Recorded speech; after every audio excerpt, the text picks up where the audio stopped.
The first 72 hours after job loss are about getting your bearings and heading in the right direction.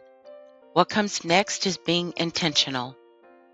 Hi, I'm Sabrina with Faith Fuel Survival.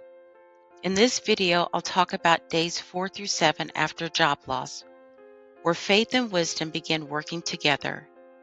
You can find help for getting your bearings in my video titled Days 1 through 3 after job loss. So, let's move on to day 4. Day 4. Reframe the loss. Job loss feels personal, but it is not your identity.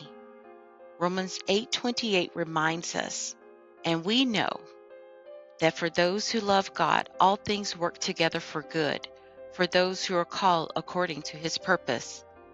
Your ongoing mindset about this transition will play a large role in your progress. Whatever circumstances led to your job loss, look at it with a different lens.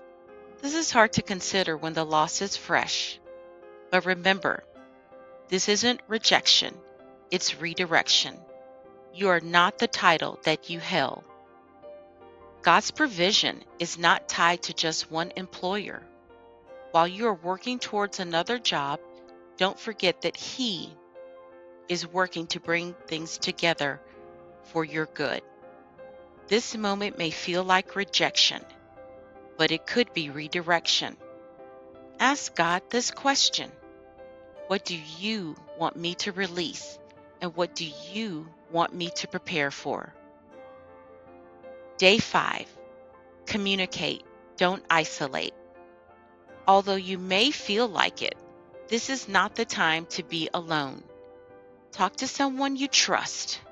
This can be a close friend or family member. Be open about what you're feeling. Be honest, but not hopeless. You're seeking support, not sympathy. Connect with people the way you normally would. Resist the urge to keep all the emotions and frustrations to yourself. Job loss may carry shame, but God never intended you to carry burdens alone. Ecclesiastes 4:9 reminds us that two are better than one, because they have a good return of their labor. Day 6. Take one strategic step. With some of the emotional hurdles tackled, you'll want to start moving into action.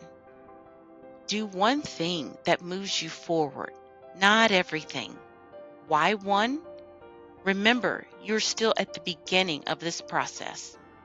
Without clarity, you'll spin your wheels, and that will only hinder you getting back to work or getting more income. Proverbs 21:5 tells us that the plans of the diligent lead to profit. So, focus on one thing that you can tackle. Do you need to reset your budget? Maybe you need to find part-time work. Will you reach out to a contact? Update your resume or LinkedIn profile? Depending on what you need to do, the task may spread over the next few days, and that's okay. Just make it a priority to finish one project before you move on to another. Progress builds hope, and these small wins matter. Think of this first week as a marathon, not a sprint. Day 7. Rest without guilt. Rest is obedience, not laziness. It may seem odd to rest, but it is a wise thing to do. If God rested after 6 days of work, you should too. Going through a job loss and the financial challenges it presents can be stressful. Resist the urge to forge forward nonstop.